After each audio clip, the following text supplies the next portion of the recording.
You're listening to Whoa! Potluck.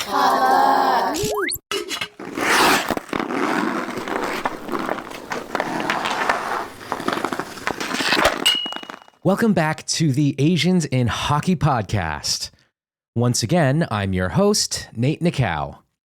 Now, before we dive into today's episode, I do have a quick request to ask of you. If you've enjoyed the series thus far, I would love it if you could post a quick 5-star review on Apple Podcasts or Spotify. This is honestly the best way to get the word out about the show and to help us cultivate our audience. So thank you so much for your support. Now, as usual, we have 3 periods of hockey talk. In the first period, we'll take a look at the life and career of Jim Paek, one of the pioneers of the game for players of Asian descent.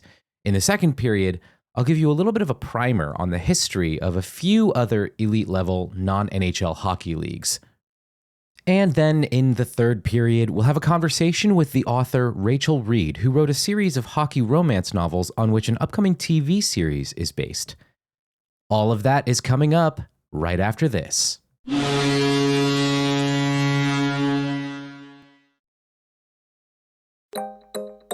Hey, Sharon. Hey, Raman. How are folks still racist? I know, right? We're like 2 decades into the 21st century. Yeah, and second question, where's my jetpack? Well, I can't help you there, but have I got a podcast for you. Modern Minorities is a show where each week my longtime pal Raman and I uncover common and uncommon truths that we all need to hear for our majority brains and ears. Yeah, Sharon and I have spoken to doctors, lawyers, directors, climate activists, angry Asians, athletes, chefs, writers. Folks who are Black, brown, gay, straight, and everything in between. Past guests have included comedian Margaret Cho, Southern Poverty Law Center journalist Geraldine Mariba, comics creator Jean Lun Yang, and many, many more. We've even talked about Ramadan, Black History Month, Kamala Khan, and Robin being queer. It's like we're trying to solve racism with the podcast. Challenge accepted. So check out Modern Minorities at modmypod.com or wherever you get your favorite podcasts. Remember, we're all modern minorities, but we're no one's model minority.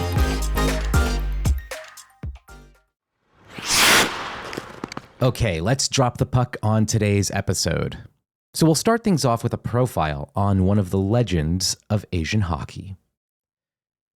Before Paul Kariya or Nick Suzuki ever wore the captain's C, before Jason and Nicholas Robertson lit up the scoreboard in Dallas and Toronto, there was Jim Paek. For Asian hockey fans, especially first-generation immigrants, Jim wasn't just a player, he was the proof. The proof that someone with a Korean name, Korean roots, and an Asian face could not only play in the NHL, but win, and win big. Jim Paek was born in Seoul, South Korea in 1967. His family immigrated to Canada when he was just a year old, settling in Toronto, where hockey was more than just a sport. It was a cultural institution. His entry into the game wasn't driven by a dream of the NHL, at least not at first. Jim started playing hockey simply to follow in his older brother's footsteps. It was about bonding, fitting in, making friends in a world that still often saw him as an outsider. Now, that first pair of skates became a lifeline. The rink became a second home. And as the years went on, it became clear that Jim wasn't just playing hockey, he was good at it. But his journey wasn't without balance. His parents, like many immigrant families, were deeply supportive of his hockey career, but always grounded in values. Education came first. His mother famously attended 106 of the 107 junior games he played with the Oshawa Generals. The one she missed? A snowstorm. His father, meanwhile, made a lasting impression when Jim signed his first professional contract with the Pittsburgh Penguins. He insisted the deal include 4 years of paid tuition and books, a safeguard for his son's future, because he knew how unpredictable this sport could be. That dual sense of drive and discipline would define Jim's entire career. Jim played 3 seasons in the OHL with the Oshawa Generals, where he developed into a reliable, no-nonsense defender. He captained the team in his final year and led them to the OHL championship and a berth in the Memorial Cup. In the 1985 NHL draft, he was selected 170th overall by the Pittsburgh Penguins, a long shot by any measure. But Jim was never fazed by the odds. He also spent 3 seasons in the International Hockey League with the Muskegon Lumberjacks. Now, he wasn't a flashy player, but he was consistent, composed, and coachable, traits that NHL teams crave on their blue line. Eventually, he earned his shot, and when he got to Pittsburgh, he made it count. Jim Paek made his NHL debut during the 1990-91 season. That spring, during the playoffs, something incredible happened. In Game 6 of the Stanley Cup Final, with the Penguins on the verge of their first ever championship, Jim scored his first NHL goal. And not just any goal, it came in the closing game of the series. Assisted by Mario Lemieux, no less. The Penguins won the cup that night, and Jim Paek became the first player of Asian descent to hoist the Stanley Cup. In one of those rare storybook moments in sports, every young Asian kid who loved hockey saw themselves on that stage. And he did it again the following year, winning a second cup in 1992, cementing his legacy as a back-to-back champion. He would go on to play a total of 217 games in the NHL, suiting up for the Penguins, the Los Angeles Kings, and the Ottawa Senators. Now, over that span, he tallied 34 points, modest stats to be sure, but that wasn't his game. Paek was a stay-at-home defender, a team-first player, the guy who did the little things and the dirty things, the kind of guy who made good teams great. Now, while Paek himself hasn't been inducted into the Hockey Hall of Fame, his Penguins jersey is enshrined there, a permanent acknowledgement of his place in the game's history. After leaving the NHL, Jim played professionally in the IHL and even took his talents overseas to suit up for the Nottingham Panthers in the UK before retiring in 2003. But his hockey journey was far from over. Jim moved into coaching, starting behind the bench with the Orlando Seals of the WHA2 before finding a long-term role with the Grand Rapids Griffins, the AHL affiliate of the Detroit Red Wings. There, he helped develop young talent and earned the respect of a new generation of players. In 2013, he helped guide the Griffins to their first ever Calder Cup, proving once again that his value extended far beyond his own playing days. But perhaps the most meaningful chapter in Jim's story began in 2014, when he was appointed head coach of the South Korean men's national team and director of hockey for the Korea Ice Hockey Association. At the time, South Korea was not considered a serious hockey nation, but under Paek's leadership, that changed dramatically. He introduced North American-style systems, and he emphasized discipline, speed, and fundamentals, and he instilled a belief in his players that they could compete. In just a few short years, his work culminated in a historic milestone. South Korea qualified for the 2018 Winter Olympics hosted in Pyeongchang. For Paek, it was a full-circle moment. The country of his birth, the sport of his life, and the chance to lead a national team onto the Olympic stage. And that moment wasn't just about medals. It was about visibility, representation, pride. South Korea may not have medaled, but they won something arguably just as important: respect. Jim Paek's legacy goes well beyond the ice. His story resonates with so many of us, not because he was the flashiest or the most famous, but because he showed that with hard work, family support, and belief in yourself, you can build a path where none before existed. He was the first Korean-born player in the NHL, the first Asian player to lift the cup, and now one of the first to build an entire nation's hockey identity from the ground up. There are more Asian players in the game today than ever before. They all know his name, and they all owe their careers to him. Jim Paek isn't just a part of hockey history. He's changed it. We'll be right back.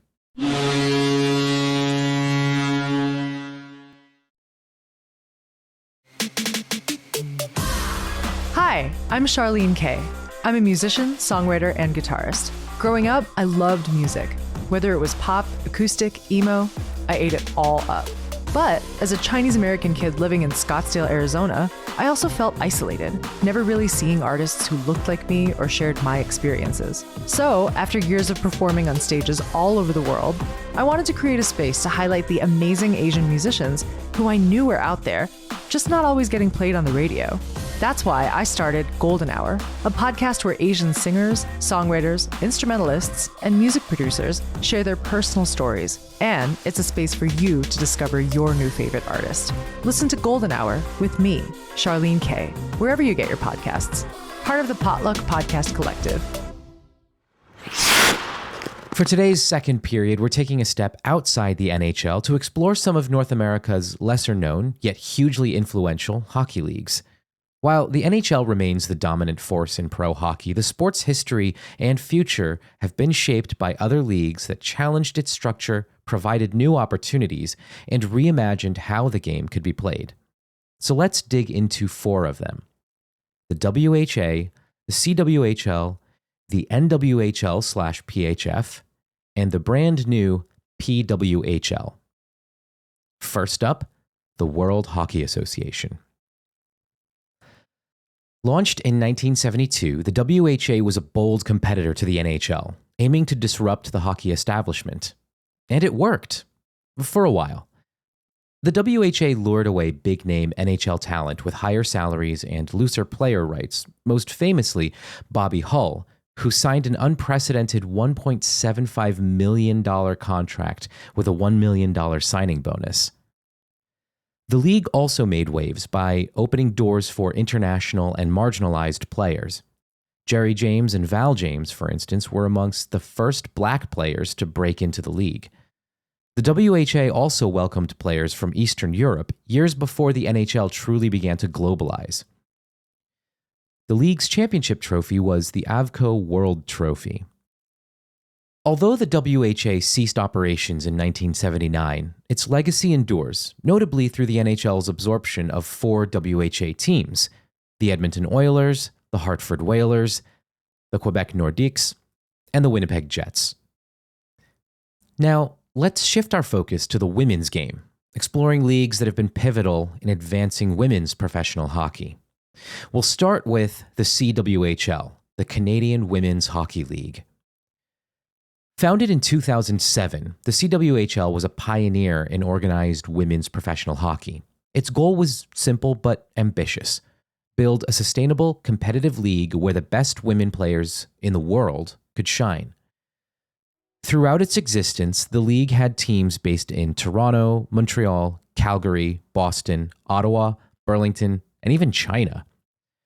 For most of its existence, the CWHL operated on a semi-professional model. Players were not paid until the league's final 2 seasons.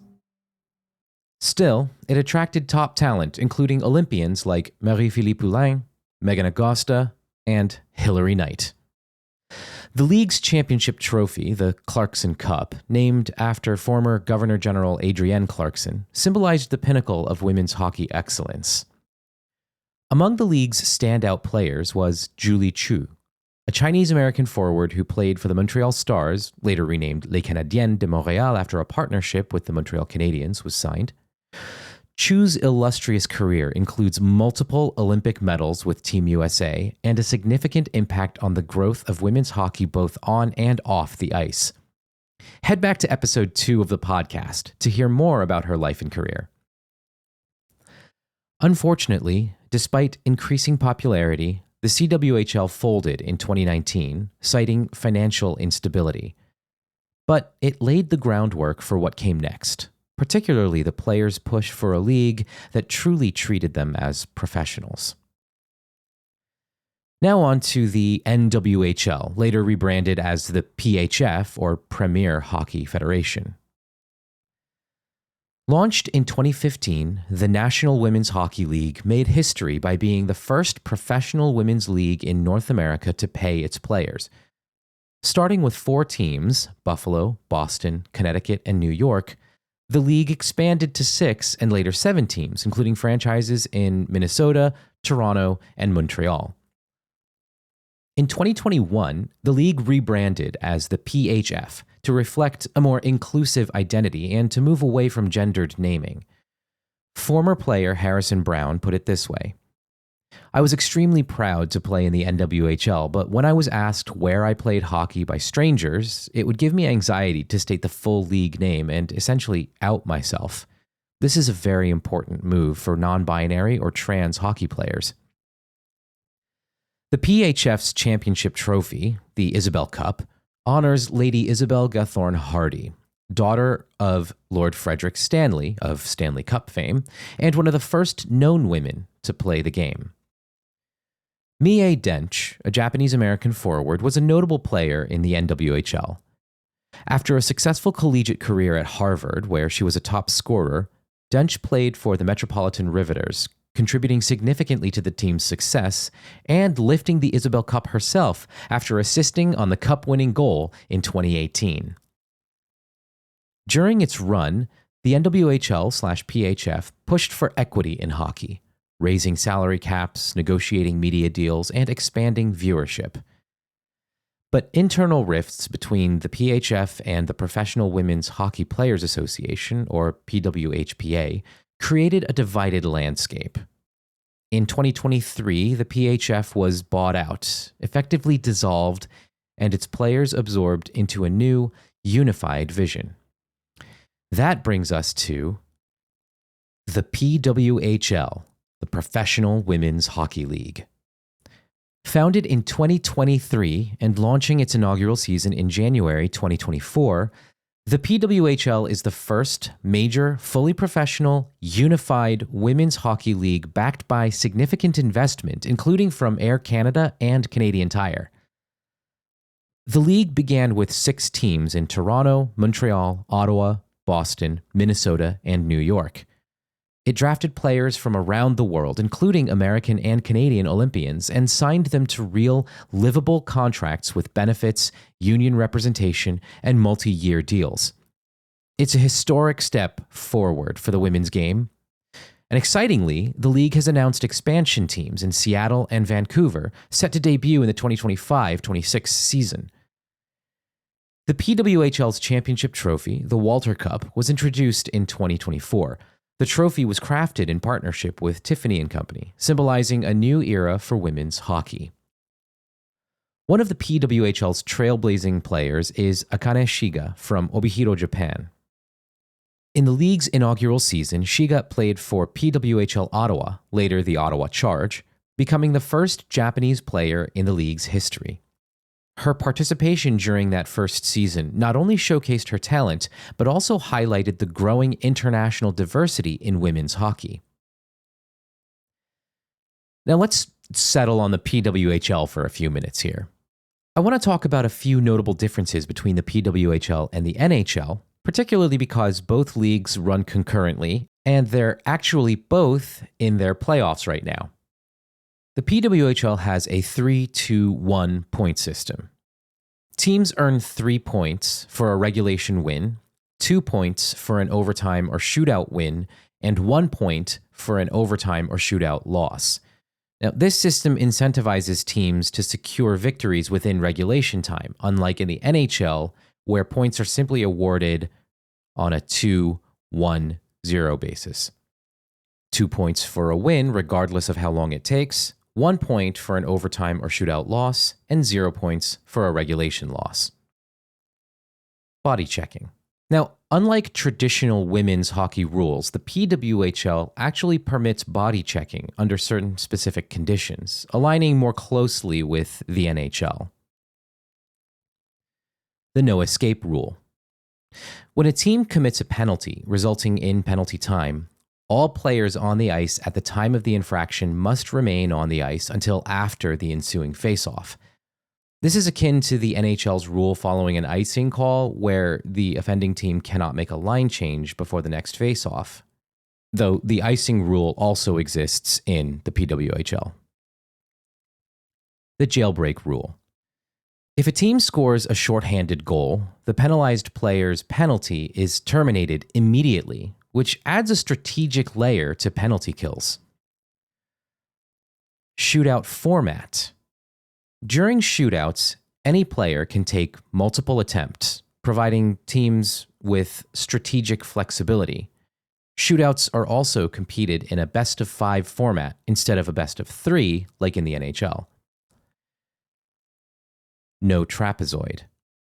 Now, in the NHL, there's a trapezoid behind the goal. Goaltenders must remain within the trapezoid if they play the puck behind the net.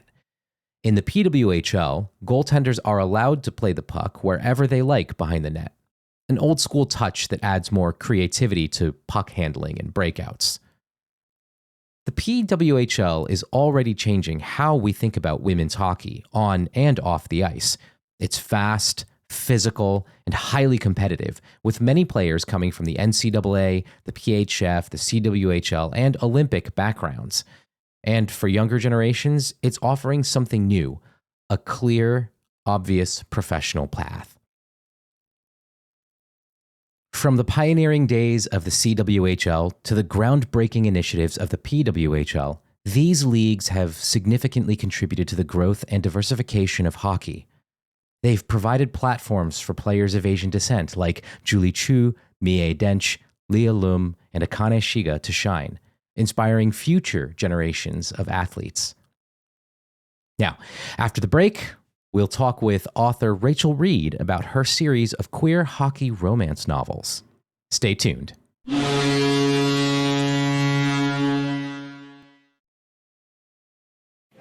Hey Candace, we are so excited to have you join me and Kathy for a brand new season of the Korean Drama Podcast, the podcast about watching Korean dramas by people who don't watch Korean dramas. I'm so excited to join the podcast, but where's Kathy? She said she'd meet us here. Candace, I'm right here. Why is Kathy's voice coming from this chicken meatball? So funny story. I was so busy watching Korean dramas on my phone to prepare for this podcast that I accidentally walked into a mysterious machine and got turned into food. And, excuse me, Kim, I'm obviously a chicken nugget.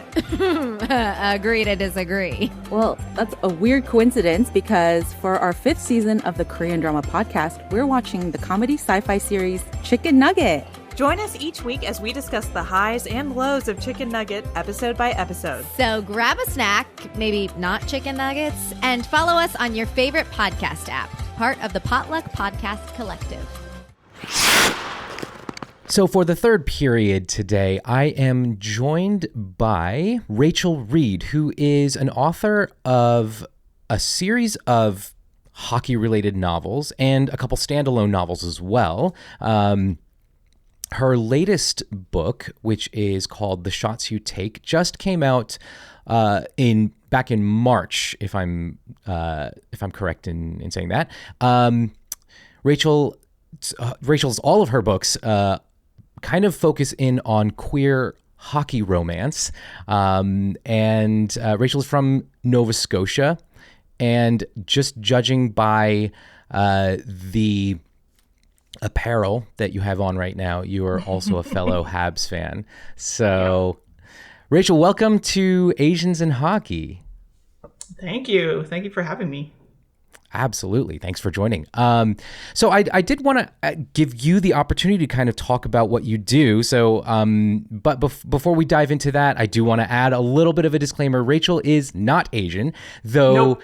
You do have a character in several of your novels who is a Japanese-Canadian character, but your primary focus of your novels is the elevation of the queer community in hockey. And can you talk a little bit about that, about your experience even writing these characters, and why you thought this was something important to do, if that was even like a goal you set out for, if you were just like, I just want to write novels about hockey?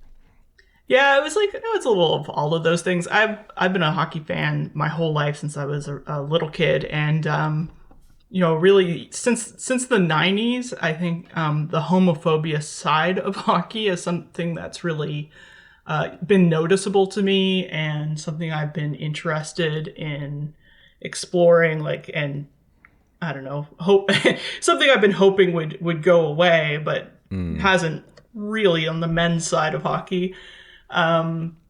So yeah, when I set out to write, the first book I wrote was called Game Changer, and it was very much me trying to vent a lot of my frustrations about homophobia, specifically in the NHL. And that's where that book came from. And, and then it kind of turned into a whole series of books. And now I've written 8 books about that same topic, because I guess I had a lot more to say about it than I thought. Yeah. So I'm, unfortunately, but also kind of fortunately, I had not come across any of your novels until I started the Asians in Hockey Instagram account. And as I was kind of following different people, your account popped up in my suggestions. So I went ahead and followed you, and I immediately was intrigued. So I went through and I started reading up the descriptions of your books, and I got pretty hooked. So now the next step for me is actually to go ahead and hop onto my Kobo and start downloading some of your books.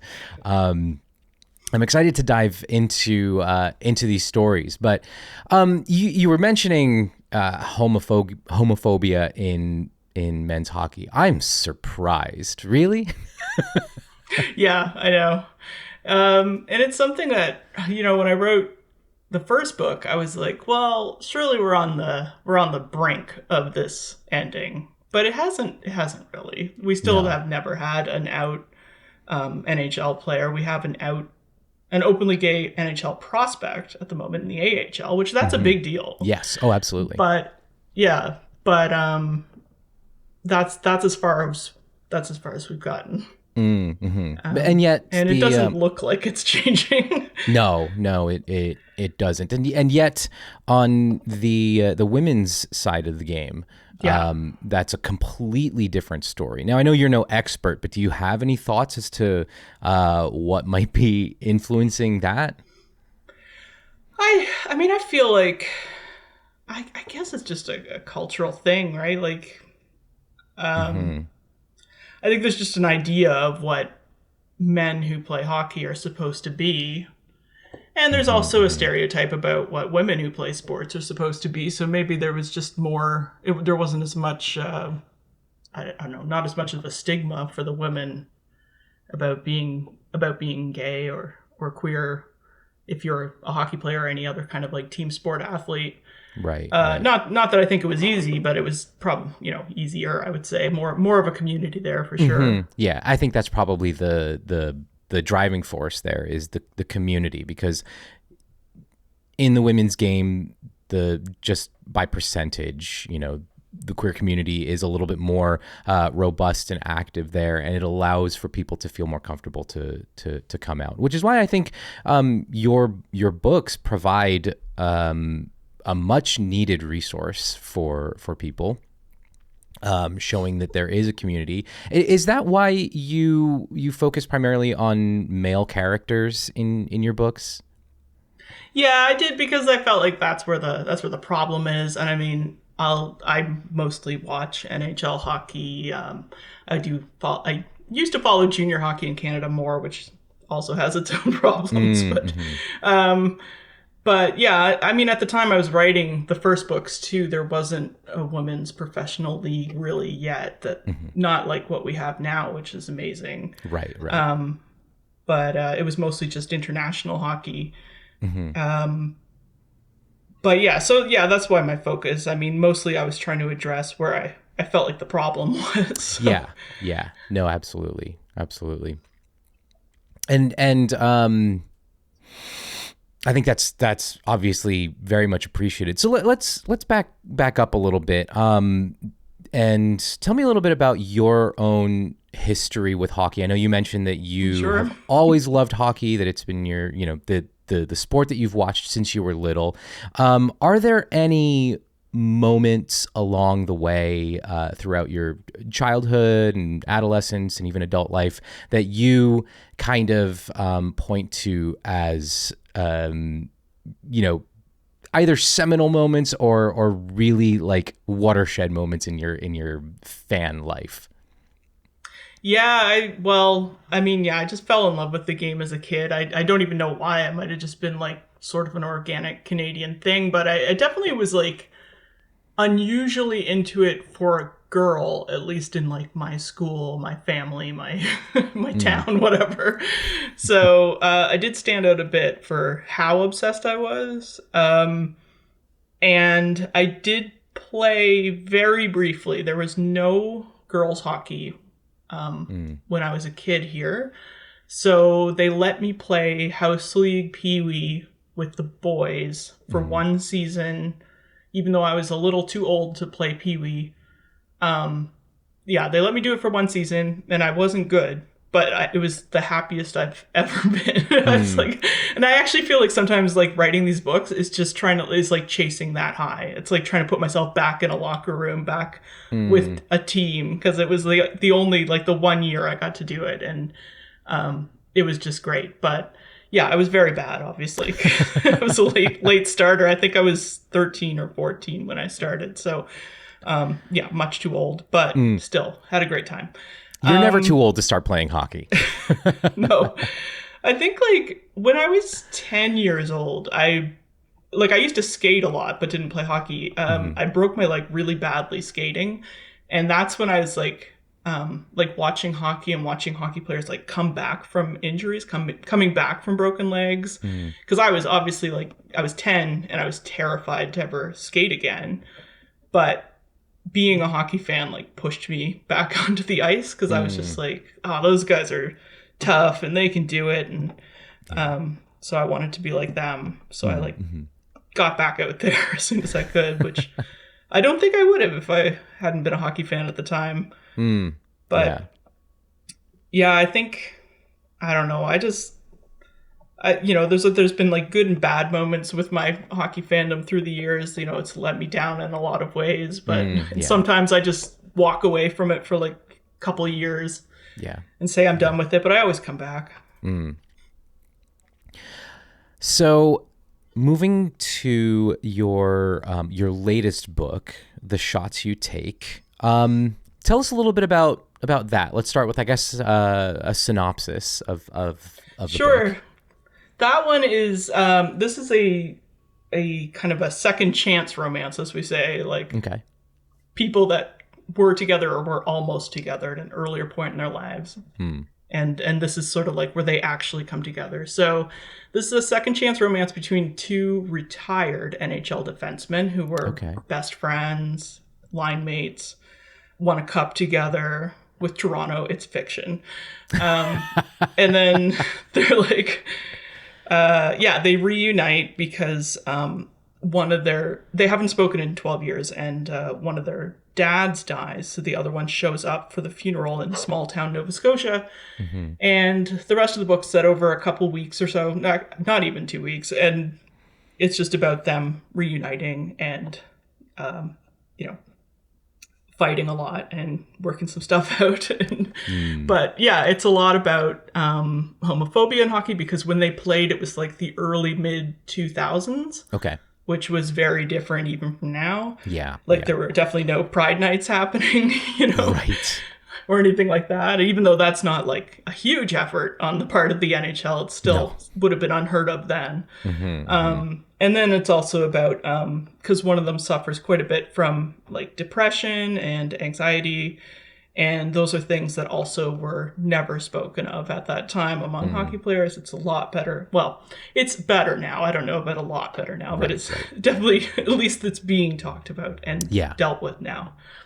So yeah, it's mostly about those things. And a lot of my books also include mental health struggles and just different, because I do think that's another big piece of men's hockey that has some problems. Yeah. Oh, no, 100%. Yeah. So I do find it fascinating, even so in the synopsis of this book, and then even as we've sort of touched a little bit on your previous books, which I'll go back into in a minute, but it does seem like you tackle some harder themes of, obviously homophobia being the big one, mental health. Can you touch on like you said this is something that that men's hockey really needs to talk about. Did you happen to notice that at different points over the course of your hockey fandom, over the years that you were watching the game? Did you have any touch points where you were like, oh, this needs to be addressed, I need to talk about this in a book or something like that? Yeah, I think for me, I was when I read about some players from the 90s, because the 90s was when I was like really, really obsessed as a kid. Okay. And back then there was definitely zero talk about mental health or anything even close to it.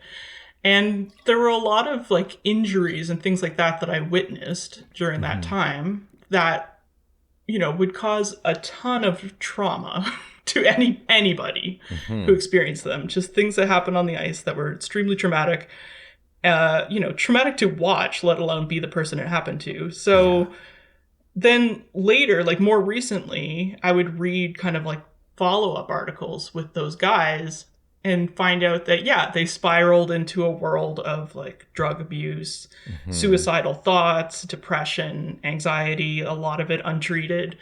And, it took them a long, long time to figure out that it was trauma caused by like this event or a number of events. And I think just reading those stories, like, oh yeah, these guys that I idolized for being, tough as a kid. It's like, they were obviously dealing with stuff that they were scared to talk about. And I thought, so that was a big influence on me, just kind of learning that. And then there was also like way back in the 90s, the CBC up here had an episode, they had a sports show that was called The Inside Track. Okay. And one of the episodes was, they had gay athletes, but their voices were changed, so they'd be anonymous, talking about what it was like being in the closet as a high-profile athlete. And I remember at the time, I think this was like mid-90s sometime, I thought like, that got me thinking about NHL players. It was like, one of these could be an NHL player. It wasn't. We found out later who they were, and they were all, I think, Olympians, but none of them were team sport athletes. But yeah, that was very influential on me and stayed with me and also kind of like inspired these books as well. So going back to your Game Changer books, you have, like I alluded to at the beginning of our conversation, you have a character in that series who is Japanese Canadian. Yes. Was that intentional to write a character who was of Asian descent? Yeah, that was my second book. So my first book was two very white dudes, which was where I started. But then the second book, I didn't want to do that. But also, he just came to me kind of fully formed. The character's name is Shane Hollander. And I just felt like he was very, I'll say Canadian, but I think like American would also work. Like, I know a lot of people of Asian descent who like, have like very like English sounding names, who like surnames as well. Yeah. And like whose families have been here for generations. And I just wanted to kind of represent that. And in this character is supposed to be like very Canadian, like captain of Team Canada. Okay. Captain of the Montreal hockey team, which is not called the Canadians in these books. But so I just really wanted to do that. Now, at the time, I want to be clear about this. I did not know who Nick Suzuki was when I wrote these books. Okay. He was not drafted yet. Okay. He did not exist as far as I was concerned. This is all an incredible coincidence that happened later. But, it's thrilling because when I wrote these books, I really thought I was being pretty aspirational, thinking like, I did not think the next captain of the Montreal Canadiens would be Japanese Canadian. And it's awesome that he is, because I was like, that's amazing. It's awkward for me, but it's like, it's great. I'm really excited about it, and I love him. You could say you had a little bit of clairvoyance there.